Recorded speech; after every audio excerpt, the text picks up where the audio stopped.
ꯑꯂꯤ ꯅꯣꯚꯥꯒꯤ ꯅꯤꯡꯊꯤꯔꯕ ꯈꯨꯠꯁꯦꯝ ꯌꯥꯎꯗ꯭ꯔꯕ ꯐꯖꯕꯗꯨ ꯃꯤꯐꯝ ꯍꯣꯡꯗ ꯌꯦꯡꯖꯔꯤ꯫ ꯅꯣꯚꯥ ꯏꯀꯥꯏ ꯅꯨꯡꯁꯤ ꯌꯥꯅꯅ ꯅꯣꯚꯥꯅ ꯑꯂꯤꯕꯨ ꯁꯠ ꯏꯟꯊꯣꯛꯏ ꯑꯗꯨꯒ ꯆꯦꯟꯒꯦ ꯇꯧꯏ꯫ ꯑꯂꯤꯅ ꯇꯨꯡꯗꯒꯤ ꯅꯣꯚꯥꯒꯤ ꯈꯨꯗꯥꯡ ꯑꯗꯨ ꯄꯥꯏꯔꯛꯏ ꯑꯗꯨꯒ ꯃꯅꯥꯛ ꯅꯛꯅ ꯆꯤꯡꯁꯤꯜꯂꯤ꯫ ꯅꯣꯚꯥꯅ "ꯏꯀꯥꯏꯖꯩ, ꯑꯗꯨꯃꯥꯏꯅ ꯇꯧꯔꯛꯀꯅꯣ"꯫ ꯑꯂꯤꯅ "ꯑꯩꯉꯣꯟꯗ ꯏꯀꯥꯏꯔꯤꯔꯣ"꯫ ꯅꯣꯚꯥ ꯈꯨꯝꯗꯦ, ꯅꯣꯛꯐꯦꯠ ꯇꯧꯏ ꯃꯥꯒꯤ ꯇꯕꯥꯔꯕ ꯆꯤꯟꯕꯥꯜ ꯑꯗꯨ꯫ ꯑꯂꯤꯅ "ꯅꯪ ꯎꯗꯕꯗ ꯑꯩ ꯂꯩꯉꯝꯗꯦ, ꯅꯪ ꯑꯗꯨꯝ ꯎꯅꯤꯡꯉꯦ꯫ ꯑꯩꯁꯨ ꯅꯪ ꯎꯗ꯭ꯔꯕꯗꯤ ꯇꯨꯝꯐꯝ ꯆꯥꯐꯝ ꯑꯝꯇ ꯈꯪꯗꯦ, ꯅꯪ ꯑꯗꯨꯝ ꯎꯅꯤꯡꯗꯨꯅ ꯂꯩ꯫ ꯑꯗꯣ ꯍꯣꯁꯇꯦꯜꯗ ꯅꯪ ꯀꯩ ꯍꯥꯏꯔꯝꯃꯒ ꯂꯥꯛꯏꯅꯣ?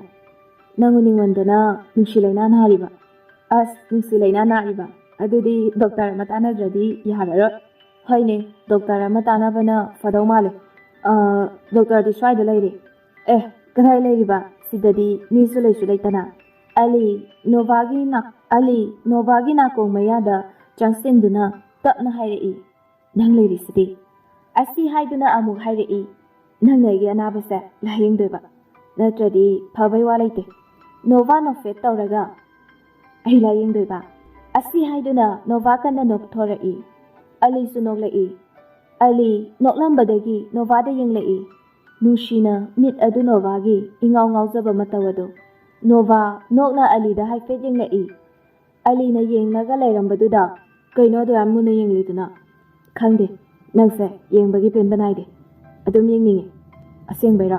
ꯑꯩꯅ ꯅꯉꯣꯟꯗ ꯐꯥꯒꯤ ꯑꯃꯨꯛ ꯇꯧꯈꯤꯗ꯭ꯔꯣ"꯫ "ꯑꯁꯦꯡꯕꯩꯅꯦ"꯫ ꯅꯣꯚꯥꯅ, "ꯃꯇꯝꯁꯨ ꯊꯦꯡꯖꯤꯜꯂꯦ, ꯆꯠꯂꯁꯦ"꯫ "ꯍꯣꯏ, ꯀꯥꯎꯕꯨ ꯀꯥꯎꯔꯦꯅꯦ, ꯅꯪ ꯅꯁꯥ ꯅꯨꯡꯉꯥꯏꯇꯦ ꯍꯥꯏꯕꯗꯣ. ꯅꯨꯃꯤꯠ ꯇꯥꯁꯤꯟꯈ꯭ꯔꯗꯤ ꯅꯪ ꯅꯁꯥꯗꯣ ꯅꯨꯡꯉꯥꯏꯔꯔꯣꯏ, ꯂꯥꯛꯑꯣ"꯫ ꯑꯁꯤ ꯍꯥꯏꯗꯨꯅ ꯑꯅꯤꯗꯨ ꯌꯨꯝꯗ ꯆꯠꯅꯕ ꯍꯥꯏꯗꯨꯅ ꯒꯥꯔꯤ ꯑꯗꯨ ꯊꯧꯗꯣꯔꯛꯇꯨꯅ ꯂꯥꯛꯂꯦ꯫ ꯃꯊꯪꯒꯤ ꯅꯨꯃꯤꯠꯅꯤ꯫ ꯅꯣꯚꯥ ꯀꯤꯆꯟꯗ ꯆꯥꯛ ꯊꯣꯡꯂꯤ꯫ ꯅꯣꯚꯥ ꯏꯟꯁꯥꯡ ꯑꯗꯨ ꯀꯟꯅ ꯁꯦꯝꯂꯤ꯫ ꯊꯣꯏꯕꯤ ꯃꯆꯥꯒꯤ ꯃꯅꯥꯛꯇ ꯆꯪꯂꯛꯇꯨꯅ, "ꯏꯕꯨꯡꯉꯣ, ꯅꯪꯅ ꯊꯣꯡꯉꯕ꯭ꯔꯣ"꯫ "ꯑꯧ ꯃꯃꯥ"꯫ "ꯅꯁꯥꯗꯣ ꯀꯩꯁꯨ ꯇꯧꯗ꯭ꯔꯕꯣ?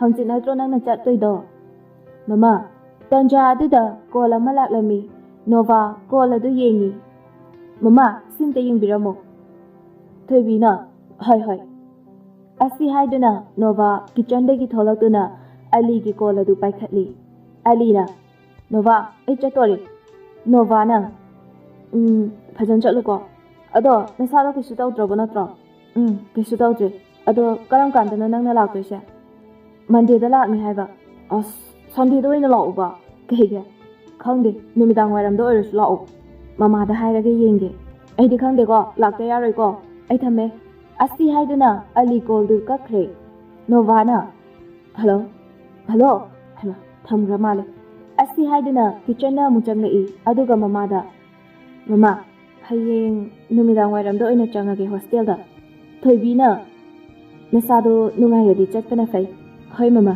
ꯅꯣꯚꯥ ꯑꯁꯤ ꯍꯥꯏꯗꯨꯅ ꯆꯥꯛ ꯊꯣꯡꯂꯤꯕꯗꯨ ꯂꯣꯏꯁꯤꯜꯂꯤ꯫ ꯑꯂꯤ ꯁ꯭ꯀꯨꯜ ꯀ꯭ꯂꯥꯁ ꯌꯥꯎꯕ ꯅꯪꯅꯕ ꯍꯥꯏꯗꯨꯅ ꯍꯥꯊꯨ ꯍꯥꯊꯨ ꯆꯦꯜꯂꯛꯏ ꯑꯗꯨꯒ ꯃꯥꯒꯤ ꯔꯨꯝ ꯑꯗꯨꯗ ꯆꯪꯂꯛꯏ꯫ ꯑꯃꯔ ꯁ꯭ꯀꯨꯜ ꯗ꯭ꯔꯦꯁ ꯂꯣꯏꯁꯤꯜꯂꯗꯨꯅ ꯂꯩꯔꯝꯃꯤ꯫ ꯑꯃꯔꯅ, "ꯑꯦ, ꯅꯪ ꯂꯥꯛꯑꯕꯣ"꯫ ꯑꯂꯤꯅ, "ꯑꯧ, ꯂꯣꯏꯁꯤꯟꯕ ꯂꯣꯏꯔꯕꯣ"꯫ "ꯂꯣꯏꯗ꯭ꯔꯤꯗ, ꯃꯇꯝ ꯌꯥꯝ ꯋꯥꯠꯂꯤ, ꯄꯨꯡ 9 ꯇꯥꯕꯗ ꯉꯥꯏꯔꯤꯌꯦ"꯫ "ꯑꯗꯨꯗꯤ ꯑꯩ ꯂꯣꯏꯁꯤꯜꯂꯒꯦ"꯫ ꯑꯁꯤ ꯍꯥꯏꯗꯨꯅ ꯑꯂꯤ ꯃꯥꯒꯤ ꯄꯣꯠꯆꯩ ꯑꯗꯨ ꯕꯦꯗ ꯑꯗꯨꯗ ꯊꯝꯃꯤ ꯑꯗꯨꯒ ꯕꯣꯛꯁꯇꯒꯤ ꯁ꯭ꯀꯨꯜ ꯗ꯭ꯔꯦꯁ ꯂꯧꯗꯨꯅ ꯑꯃꯨꯛ ꯁꯦꯠꯆꯤꯜꯂꯤ꯫ ꯑꯃꯔꯅ ꯁꯨꯁ ꯑꯗꯨ ꯇꯣꯡꯗꯨꯅ ꯍꯥꯏꯔꯛꯏ, "ꯉꯔꯥꯡ ꯀꯌꯥꯝ ꯀꯣꯏꯊꯔꯨꯔꯒꯦ"꯫ "ꯑꯁ, ꯌꯥꯝ ꯆꯠꯇꯦꯗ, ꯑꯗꯣ ꯅꯣꯚꯥꯗꯤ ꯍꯌꯦꯡ ꯅꯨꯃꯤꯗꯥꯡ ꯋꯥꯏꯔꯝ ꯂꯥꯛꯀꯅꯤ"꯫ "ꯑꯦ, ꯃꯥꯕꯨ ꯃꯁꯥ ꯐꯔꯕꯣ ꯍꯥꯏꯁꯦ"꯫ "ꯑꯩ ꯂꯩꯔꯤꯉꯩꯗ ꯃꯥ ꯀꯌꯥꯝ ꯀꯨꯏꯅ ナꯕ ꯌꯥꯗꯧꯔꯤꯒꯦ"꯫ "ꯑꯦ, ꯀꯩꯅꯤꯒꯦ ꯁꯤꯗꯤ, ꯅꯣꯏꯗꯤ ꯅꯨꯡꯉꯥꯏꯔꯝꯃꯅꯤ, ꯍꯣꯁꯇꯦꯜ ꯑꯁꯤꯗꯁꯨ ꯂꯩꯃꯤꯟꯅꯔꯕꯅꯤꯅ ꯑꯗꯨꯒ ꯇꯨꯝꯁꯨ ꯇꯨꯝꯃꯤꯟꯅꯕꯅꯤꯅ꯫ ꯑꯩꯈꯣꯏꯗꯤ"꯫ "ꯇꯨꯃꯤꯟ ꯂꯩꯌꯣ, ꯃꯤ ꯇꯥꯅꯤ"꯫ "ꯍꯣꯁꯇꯦꯜ ꯑꯁꯤꯗ ꯅꯕꯥꯅꯤꯒꯤ ꯃꯔꯝꯗ ꯈꯪꯗꯕ ꯀꯅꯥ ꯂꯩꯒꯦꯅꯦ, ꯂꯣꯏ ꯈꯪꯉꯕꯅꯤ"꯫ "ꯑꯗꯨ ꯑꯣꯏꯁꯨ ꯅꯪ ꯃꯤꯗ ꯑꯃꯨꯛ ꯍꯥꯏꯈꯤꯅꯤꯀꯣ ꯅꯪ, ꯅꯥꯕ ꯅꯪ"꯫ "ꯍꯥꯏꯔꯣꯏꯗ". "ꯑꯗꯣ ꯅꯪ ꯍꯌꯦꯡꯁꯦ ꯀꯩ ꯅꯨꯃꯤꯠꯅꯣ ꯈꯪꯖꯕ꯭ꯔꯣ"꯫ "ꯍꯌꯦꯡꯗꯤ ꯁꯟꯗꯦꯅꯤ ꯀꯩꯅꯣ"꯫ ꯑꯁꯤ ꯍꯥꯏꯗꯨꯅ ꯑꯂꯤ ꯗ꯭ꯔꯦꯁ ꯁꯦꯠꯄ ꯂꯣꯏꯔꯗꯨꯅ ꯃꯥꯒꯤ ꯕꯦꯒꯇꯨ ꯂꯦꯡꯕꯥꯟꯗ ꯌꯥꯟꯁꯤꯜꯂꯤ꯫ ꯑꯃꯔꯅ, "ꯍꯣ, ꯚꯦꯂꯦꯟꯇꯥꯏꯟ ꯗꯦꯅꯦ, ꯅꯪ ꯈꯪꯗ꯭ꯔꯣ"꯫ ꯑꯂꯤꯅ, "ꯈꯪꯉꯤꯅ, ꯑꯗꯨꯒꯤꯅꯤ ꯑꯩꯅ ꯍꯌꯦꯡ ꯅꯣꯚꯥꯗ ꯅꯨꯃꯤꯗꯥꯡ ꯋꯥꯏꯔꯝ ꯂꯥꯛꯑꯣꯅ ꯍꯥꯏꯅꯤ"꯫ "ꯅꯪ ꯈꯪꯗꯤ ꯈꯪꯉꯤ ꯖꯥꯠ ꯑꯣꯏꯔꯦ, ꯑꯩꯗꯤ ꯅꯪ ꯈꯪꯗ꯭ꯔꯕ ꯍꯥꯏꯔꯒ"꯫ "ꯈꯪꯉꯤꯅ, ꯒꯤꯐꯀ ꯂꯣꯏ ꯂꯩꯔꯒ ꯂꯥꯛꯑꯕꯅꯤ"꯫ "ꯑꯦ, ꯅꯪꯗꯤ ꯄꯨꯔꯥ ꯃꯩꯅꯤꯅꯦ"꯫ "ꯈꯔ ꯇꯧꯔꯛꯀꯅꯤ"꯫ "ꯂꯥꯛꯑꯣ, ꯊꯣꯛꯑꯁꯦ"꯫ ꯑꯁꯤ ꯍꯥꯏꯗꯨꯅ ꯑꯅꯤꯗꯨ ꯁ꯭ꯀꯨꯜ ꯂꯣꯝꯗ ꯂꯥꯛꯂꯦ꯫ ꯅꯨꯃꯤꯠ ꯑꯗꯨ ꯑꯁꯨꯝꯅ ꯍꯧꯈ꯭ꯔꯦ꯫ ꯃꯊꯪꯒꯤ ꯅꯨꯃꯤꯠꯅꯤ꯫ ꯑꯂꯤ ꯑꯌꯨꯛꯀꯤ ꯆꯥꯛ ꯇꯣꯛꯂꯗꯨꯅ Amarga school gate aduda Novabu lakpa ngairi. Gate mapa aduda waiting set ama leibaduda famduna Novabu ngairi. Amarna Aliya laktoba yam wali sidi. Roomda ngatang leiruse aduga amuk tholakseba. Ngatang ka ngai khise laktragadi changase. Asi haiduna anidu Novabu ngairi. Nova lakmandrabaduda Alina changase ngahak leiraga amuk tholakase. Hoi. Asi haiduna roomda amuk changlai aduga Ali Novagi bed adu fajana loishili. Aduga magi pochai singdusu mafam chana loishinbi. Ngahak leiraga anidu amuk tholai. Aduga waiting set aduda tapna famthai. Ngahak leiraga Nova beg yanduna lakle. Ali khoi famlaga leibaduda Novana Noidi aduda kaidauriba. Alina nangairi ne. Amarna Ali se nangaibada warabane Nova. Ali Amarda tumina layu haina ingit tauksili. Alina ai paigi piru obekto. Asi haiduna Ali Novagi beg adu lawi aduga mana pai. Novagi maithong adu nofet tamak tawi. Kaya da fajariba maithong no nupi kanana hende Novadagi. Ningthiraba maithong aduda hena amuk rasi habliba. Magi dimple aduna kaya da fajahaliba. Ali di yengduna adum laikre. Novasu Ali da yengli mitkuptana. Amar Ali da pok tharai. Aduga Alina changase Nova khumde nofeta maktawi aduga anidu tapna changlai. Room tamna Amar tungda tapna inarai. Numidangi matamni Sunday oibana study adu yam kuina taunadre. Aduna Ali khoigi tumnaba changnarakle. Amar washroom da changkhe. Ali magi box dagi bag ama lauthoklai aduga tungda haifet lotli. Aduga Nova na hairei. Nova somdam ton silone. Kaigino fatane kuiroyeba. Ado namisu isaluko. Nang kaidoge haino karanga torakanuko. Tauroiba se namito ishilo. Nova mamito ishili aduga tapna laithorai. Aduga Ali tungdagi bag ama lauthotuna. Yare pangtho. Nova mamito tapna amu pangthoi. Alina Happy Valentine Day. Novana Aya Alina Se nangine. Nova give adu lawi aduga Novana Kaigino nana so yam pirise. Alina as sifabo watlibane mathang doina hapage. Ado aidi gift yamna piba koibaga yam chatpase aidi pamde ko. Ado sinang pama ba natro? Pame. Yengune kayawbanona yengo. Nova asi haiduna gift adu kari yawbano haini yengi. Aya sidi aina yam pamba ngaktani. Thank you Ali. Asingi pama ba. Pame. Asi haiduna box aduda yawriba singdu lauthorai. Teddy bear ama aduga Dairy Milky chocolate box amaga red rose amaga letter amaga yawrami. Alina letter dudi kone yengo. Novana adum yenge. Asi haiduna Novana letter ado parekli. Nova ai nangbu udabada leiba ngamde. Nangna ai boss am nungsibiramni haiba ai tasengna thajarude. Ai ngasidi na famda chimbasina nungsi fonglage. Nangbu mapostimagi natana mapok khudingda aigi nangna punsilambi asida chapminase. Lotuna thamlamba aigi nungsibase ngasidi keku fonglage khale.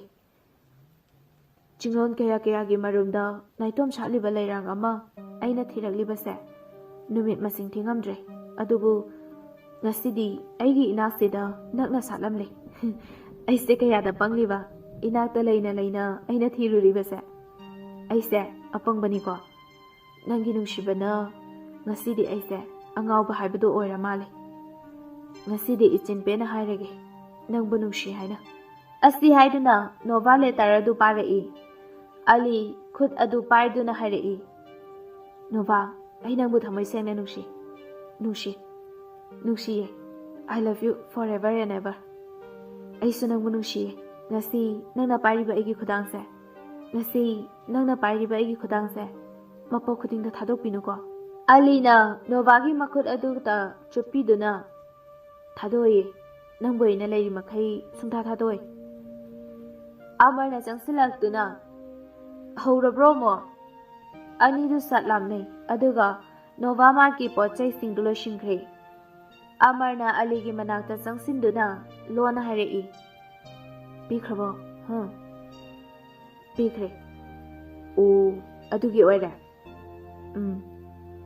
Numida du asumna hokre. Ali, Nova, Amar, makhoi home school da lakle. Breaki matamni Nova bench aduda matomda famlaga lay.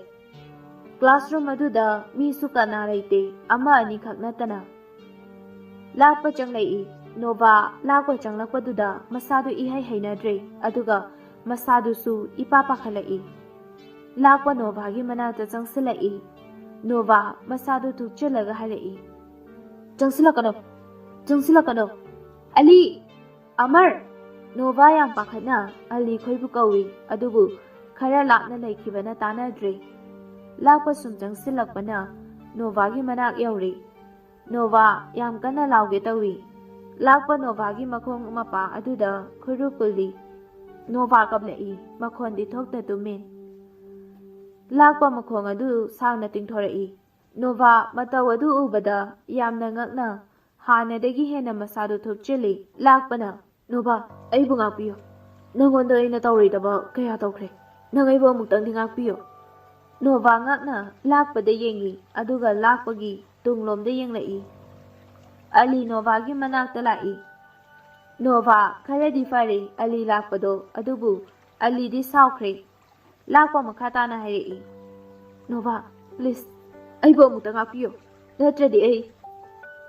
Wahai adu loiba nangde. Lakpa Ali da kina harai. Ali, nangna Nova damta haibiyo. Ai nabanigi mafamda ai am lankre.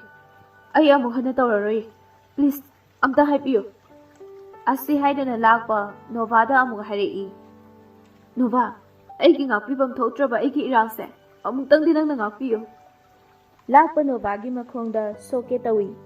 Nova sat hogatuna Ali gi matungda chensili. Aduga lotlaga laikre. Ali na lakpada harai. Ngakpirabane aina. Ataiga oiramladine. Nahana chahi fabagi din phawba loiramlani. Adubu Nova na ngakpibagi aina su ngakibane. Lakpa yam harauna. Thank you. Ai amu hana tawrara. Asi haidana lakpa chatkre. Ali Nova bu tungdagi tapna lauthorai. Nova du Ali da muna yenglaga lairami.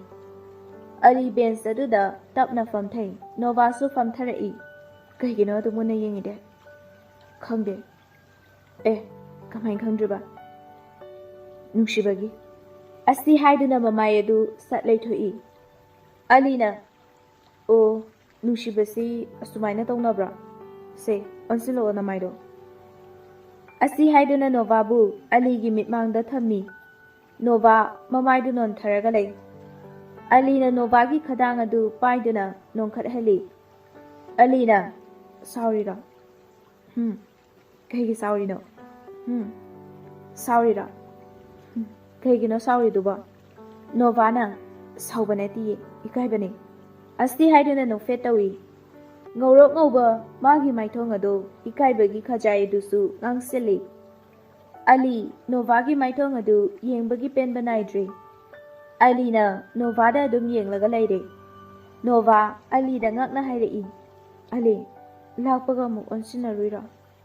Ali taibang amada lairurabani. Nova na hairibadu tade. Nova na Ali gi masadu nomduna hairei. Ali kedoragi nangba. Ali gyan lai. Aina mu tawraktanaba na aina khara. Nova na kaigino nangna samangna bu honaride. Ali tapna hairei. Nangina sa sokradi karam tawba. Wahai adu Nova tumina lay. Aduga mikup khara layraga Nova wa thaidorai. Ado nangkai chaluino. Ali Nova na wa thaidorakli badu khangi. Asidani. Oh. Matamna sum haukiduna exam su sum naksilai. Nova room aduda thariba table aduda examgi notes-singdu semduna pari. Aduga manakta leiriba chiftu lauduna chai. Aduga lairik adu amuk yengi. Ali tapna jangsilaktuna ising glass amaga Novagi manak aduda thami. Aduga ising se thakjilo waramlani examgi note yengbada. Nova ising glass adu lauduna khara thai aduga thami. Alina Nangdi ojaga naknabanina extra question chu khanglamgani. Novana as nangzu khangli dudi. Ali table aduda leiriba chip adu chana harai. Akoina khangbadi khara adusu nangna takpiba. Aduga nangdi ojana haibasu. Aduga larik ta kandana khara important oibasingdo nangdi hekta mark topsili. Adugi nangna heli haibai wanida. Novana Hoi, ado nangna khangdabado dum hayu. Aina khangdradi ai hangbige nangna hangbada taladi. Hoi, notes ka inthina ngaina sindera. Kaigi sindriba nang fenoi jeni. Oire duna nasumlangini. Wahangang bagadi yam hairene. Ama room da changla I. Media de ko punnaga pamina ye. Alina, aidi pade he Novagi no changlambani. Amarna Ado noibu ejangi answer kayam phangnarage. Asli haiduna Amar su changsinduna fami. Alina, aidi am fadrida. Novadi loina farabani. Amarna, yari kaino dudi. Nova, nang parurano handwriting fajanaba iraga layro. Novana, khare watliye. Asiga khangjalage aduga iradoini. Alina, haigumdana Nova answer shingdo kamaina parino. Novana, Noinadi Pakai Pazaraga Alina Adusu Chumini Ado Tumandro Amarna O Yingbaga Pabana Haleba Novana Adudi Ojasingna class Toringaida Hibasingdo Fazana Kangzil Hawagini Noisu Fazana Taradi Kangbayana Amarna Adusu Chumba Ahum du waring a health hanaraduna examgi no singdu Makoi Puna Tatok Tasin Tauraduna Pari Exam Tabamatam Yoraduna Exam Chatna Bataurami Nova school dress set laduna lai puja taunaba Ali hoi kaurei. Ali Amar loirabo. Ali ga Amar ga dusu dress set pa loiraduna thoglei. Amarna semba loirabo. Alina kai no dawna semisibo. Asi haiduna anidu Nova gi manakta fami. Novana sina piruka chengane. Alina sina kai dawdoiba. Novana asi khara chadoiba. Amarna Asi Zabiba Novana Hoi Kurumase Asi Haidana Lai Kurumna Bataurami Mahagi Lairembi Ima Sarasati da Makoi Ahum Ejamai Paknaba Tony Jarami Lai Kurumba Loiraduna Novana Se Asi Haidana Novana Aliga Amargada Purak Aga Cheng Dupi Amarna Prop Chado Rahise Alina Aidingo Muko Prop Chaba Novana Netehe Karakatang Chadoni Noishidiba Asti Haiduna Anidu Novana Piribadu Kara Lauraduna Chai Nova So Muchai Aduga Makoi Ahum Ejam Tana Balakli Makoi Ahum class Jangaktuna Ejam Adu Thaba Hori Matamna Hokiduna class Adu Mi Amani Chaki Aliga Amarga Suthokri Nova Kaktangai Hori class Aduda Oja Aduna Nova Nangidu Buloi Dribo Loire sir Asi haiduna Nova magi answer paper adu oja adu da pikre aduga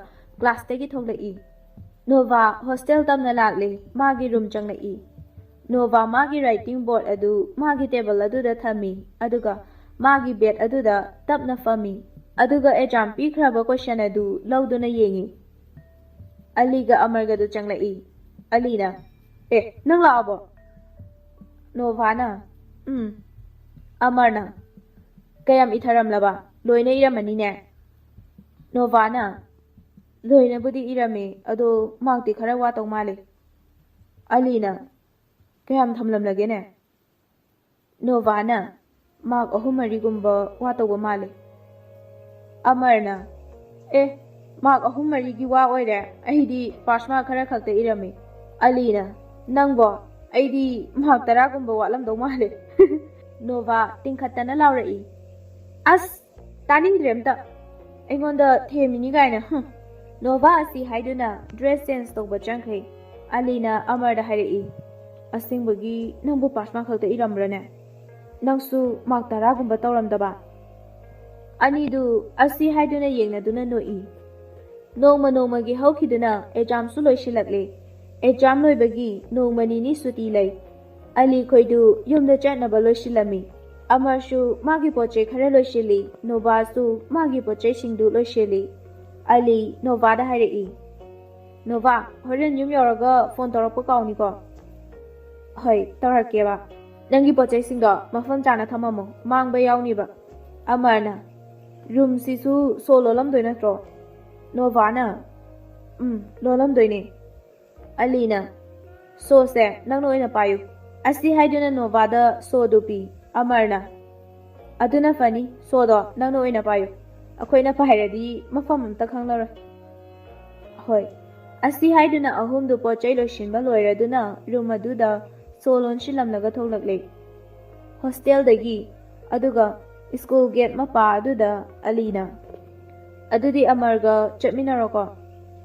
ꯅꯣꯚꯥꯅ, ꯍꯣꯏ, ꯅꯪꯁꯨ ꯐꯖꯅ ꯆꯠꯂꯣ꯫ ꯑꯃꯔꯅ, ꯑꯗꯣ ꯑꯩꯒꯤ ꯁꯤꯟꯕꯤꯌꯣ ꯍꯥꯏꯕꯗꯨꯗꯤ ꯀꯥꯎꯅꯤꯀꯣ? ꯑꯂꯤꯅ, ꯀꯥꯎꯗꯦ ꯀꯥꯎꯗꯦ, ꯑꯩꯅ ꯁꯤꯟꯕꯤꯗꯣꯏꯅꯦ꯫ ꯑꯗꯣ ꯆꯠꯂꯒꯦ꯫ ꯅꯣꯚꯥꯅ, ꯕꯥꯏ꯫ ꯑꯂꯤꯅ, ꯕꯥꯏ꯫ ꯑꯁꯤ ꯍꯥꯏꯗꯨꯅ ꯑꯂꯤ ꯆꯠꯈ꯭ꯔꯦ꯫ ꯑꯃꯔꯒ ꯅꯣꯚꯥꯒꯁꯨ ꯌꯨꯝꯂꯣꯝꯗ ꯂꯥꯛꯂꯦ꯫ ꯅꯣꯚꯥ ꯌꯨꯝ ꯌꯧꯔꯗꯨꯅ ꯃꯥꯒꯤ ꯀꯥꯗ ꯂꯩ꯫ ꯑꯂꯤ ꯐꯣꯟ ꯇꯧꯔꯛꯏ꯫ ꯅꯣꯚꯥ ꯀꯣꯜ ꯑꯗꯨ ꯄꯥꯏꯈꯠꯂꯤ꯫ ꯑꯗꯨꯒ ꯑꯂꯤꯅ, ꯌꯨꯝ ꯌꯧꯔꯕꯣ? ꯌꯧꯔꯦ꯫ ꯑꯗꯣ ꯅꯪꯗꯤ ꯌꯧꯔꯕꯣ? ꯌꯧꯔꯦ꯫ ꯑꯗꯣ ꯍꯌꯦꯡ ꯀꯣꯏꯕ ꯆꯠꯂꯨꯁꯤꯕ? ꯀꯅꯥ ꯀꯅꯥ ꯆꯠꯇꯣꯏꯅꯣ?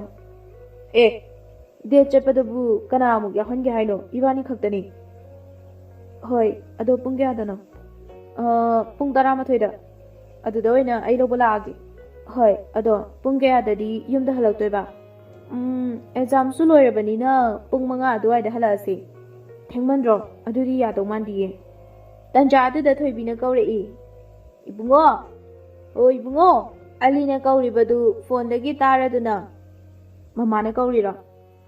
ꯅꯣꯚꯥꯅ, ꯑꯗꯣ ꯑꯩ ꯍꯣꯔꯦꯟ ꯅꯨꯃꯤꯗꯥꯡ ꯇꯧꯔꯛꯑꯒꯦ꯫ ꯑꯂꯤꯅ, ꯍꯣꯏ꯫ ꯑꯁꯤ ꯍꯥꯏꯗꯨꯅ ꯅꯣꯚꯥ ꯀꯣꯜ ꯑꯗꯨ ꯊꯝꯈ꯭ꯔꯦ꯫ ꯑꯗꯨꯒ ꯃꯃꯥꯅ ꯀꯧꯔꯤꯕꯗꯨ ꯆꯠꯈ꯭ꯔꯦ꯫ ꯑꯁꯣꯝꯗꯅ ꯑꯂꯤ ꯃꯥꯒꯤ ꯕꯦꯗ ꯑꯗꯨꯗ ꯂꯣꯡꯅ ꯇꯨꯝꯗꯨꯅ ꯐꯣꯟ ꯑꯗꯨ ꯃꯊꯕꯥꯛꯇ ꯊꯝꯃꯤ꯫ ꯑꯗꯨꯒ ꯑꯂꯤ ꯅꯣꯛꯐꯦꯠ ꯇꯧꯅ ꯀ꯭ꯂꯥꯁ 7 ꯀꯥꯔꯤꯉꯩ ꯃꯇꯝꯒꯤ ꯊꯧꯗꯣꯛ ꯑꯃ ꯅꯤꯡꯁꯤꯡꯂꯛꯏ꯫ ꯀ꯭ꯂꯥꯁ ꯑꯃ ꯂꯣꯏꯈꯤꯕꯒꯤ, ꯑꯣꯖꯥ ꯊꯣꯛꯈꯤꯕꯒꯤ ꯉꯥꯏꯍꯥꯛ ꯍꯥꯡꯕ ꯃꯇꯝꯅꯤ꯫ ꯅꯣꯚꯥ ꯃꯥꯒꯤ ꯂꯥꯏꯔꯤꯛ ꯑꯗꯨ ꯕꯦꯒꯇꯒ ꯍꯥꯞꯆꯤꯜꯂꯤ꯫ ꯑꯗꯨꯒ ꯇꯦꯕꯜ ꯑꯗꯨꯗ ꯃꯈꯨꯠ ꯑꯗꯨ ꯊꯝꯗꯨꯅ ꯍꯥꯏꯐꯦꯠ ꯅꯣꯟꯊꯩ꯫ ꯑꯂꯤꯁꯨ ꯃꯥꯒꯤ ꯂꯥꯏꯔꯤꯛ ꯑꯗꯨ ꯍꯥꯞꯆꯤꯟꯗꯨꯅ ꯃꯥꯁꯨ ꯃꯈꯨꯠ ꯑꯗꯨ ꯇꯦꯕꯜ ꯑꯗꯨꯗ ꯊꯝꯃꯤ꯫ ꯑꯗꯨꯒ ꯃꯥꯁꯨ ꯇꯞꯅ ꯅꯣꯟꯊꯔꯛꯏ꯫ ꯅꯣꯚꯥ ꯃꯥꯏꯗꯨ ꯂꯩꯊꯣꯔꯛꯏ꯫ ꯑꯂꯤꯅ ꯌꯦꯡꯂꯒ ꯂꯩꯔꯝꯕꯗꯨꯗ ꯃꯥꯁꯨ ꯑꯂꯤꯗ ꯌꯦꯡꯂꯛꯏ꯫ ꯑꯃꯔꯅ ꯕꯦꯟꯆ ꯑꯗꯨꯒꯤ ꯃꯌꯥꯏꯗ ꯐꯝꯂꯤꯕꯅꯤ꯫ ꯑꯃꯔ ꯃꯅꯤꯡꯗ ꯑꯣꯟꯗꯨꯅ ꯋꯥꯔꯤ ꯁꯥꯟꯅꯔꯤ꯫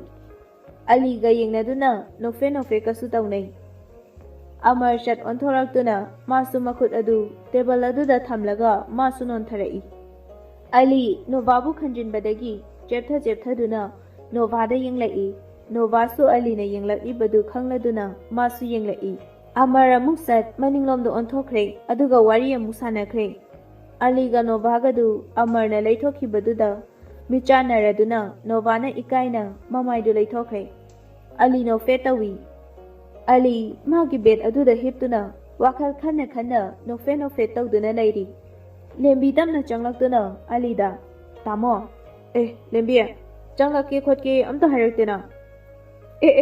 ꯑꯩꯅ ꯉꯁꯥꯏꯗꯒꯤ ꯀꯧꯕꯗꯤ ꯇꯥꯗ꯭ꯔꯒ, ꯑꯗꯨꯒ ꯃꯥꯅ ꯁꯤꯗ ꯌꯥꯝ ꯅꯨꯡꯉꯥꯏꯅꯒ ꯇꯨꯝꯃꯒ ꯂꯩꯔꯗꯅ꯫ ꯑꯂꯤ ꯇꯨꯝꯃꯝꯕꯗꯒꯤ ꯍꯧꯒꯠꯂꯤ꯫ ꯑꯗꯨꯒ ꯐꯝꯃꯤ꯫ ꯂꯦꯝꯕꯤꯅ ꯃꯈꯥ ꯇꯥꯔꯛꯏ꯫ ꯉꯥꯏꯈꯣꯅꯦ, ꯅꯪ ꯃꯤꯅ ꯍꯥꯏꯅꯔꯤꯁꯤ ꯆꯨꯝꯕ꯭ꯔꯣ? ꯃꯤꯅ ꯀꯩ ꯍꯥꯏꯅꯩꯕ? ꯃꯤꯅ ꯀꯩꯀꯩꯅꯣ ꯌꯥꯝ ꯍꯥꯏꯅꯕꯅꯦ꯫ ꯑꯂꯤ ꯆꯤꯡꯅꯅ ꯂꯦꯝꯕꯤꯗ ꯍꯥꯏꯔꯛꯏ꯫ ꯃꯤꯅ ꯀꯩ ꯍꯥꯏꯅꯩꯅꯣ ꯂꯦꯝꯕꯤ? ꯀꯩꯁꯨ ꯍꯥꯏꯅꯗꯦꯍꯦ, ꯑꯩꯅ ꯍꯥꯏꯖꯤꯟꯕꯅꯦ꯫ ꯉꯥꯏꯈꯣ, ꯅꯪ ꯀꯩꯅꯣꯝꯗꯤ ꯇꯧꯕ ꯃꯥꯜꯂꯤꯗ꯫ ꯅꯪ ꯁꯤꯗꯤꯕꯀꯣ, ꯀꯅꯥꯅꯣ ꯇꯥꯃꯣ? ꯀꯅꯥꯅꯣꯕ? ꯆꯣ, ꯅꯪ ꯊꯣꯛꯈ꯭ꯔꯣ ꯆꯣ꯫ ꯇꯥꯜꯂꯤꯅꯤꯅꯦ ꯑꯩꯁꯦ꯫ ꯅꯋꯥ ꯂꯧꯗꯦ ꯃꯤ꯫ ꯂꯦꯝꯕꯤ ꯑꯂꯤꯗ ꯑꯁꯤ ꯍꯥꯏꯔꯝꯂꯒ ꯆꯦꯟꯈ꯭ꯔꯦ꯫ ꯅꯪ ꯅꯨꯡꯉꯥꯏꯅꯤ, ꯂꯩꯔꯝꯃꯨ ꯅꯪ꯫ ꯑꯁꯤ ꯍꯥꯏꯗꯨꯅ ꯑꯂꯤ ꯂꯦꯝꯕꯤꯕꯨ ꯇꯥꯟꯅꯔꯛꯏ꯫ Boy, Nova yum yaurakle tabada boydu Novagi manakta lai. Nova, oh Nova, ai sida lay tamu boy. Nang lae haibadu chelai ni bima. Ai su nangonda call tawrake tawramli bani. Kaino paw amatai chumbro. Kai paw na haise. Nang aliga nungsinari haise chumbro. Chummi, ado kai dorage. Nang di nungairamlani hostel da sulai minari haidaine. Room supule. Hey, room supulaba. Adu tuminabra. Mara tuminaye. Boy, Nova da khuduna sujili aduga. Nang sidi, nang aina khangabane. Nova na hingsabi naine. Kaino khangdemi. Mina haidi loina tadraga. Lemina de hairo. Yare, nachinga thichalakano. Nova na amu boy da thinjili aduga. Ai nanggumaina tawjadiye khangabo. Yare ko, ai nangi nagun chapchana khangi ko. Nova no fe tawna hairi. Hoi, tumina yeba ado aina itomda tumbado. Kiba yaur akanda aduga aina amumu na ba horakpado. Aduguda khangaba. Boyna. O adu oire. Aidi amado khaluraba.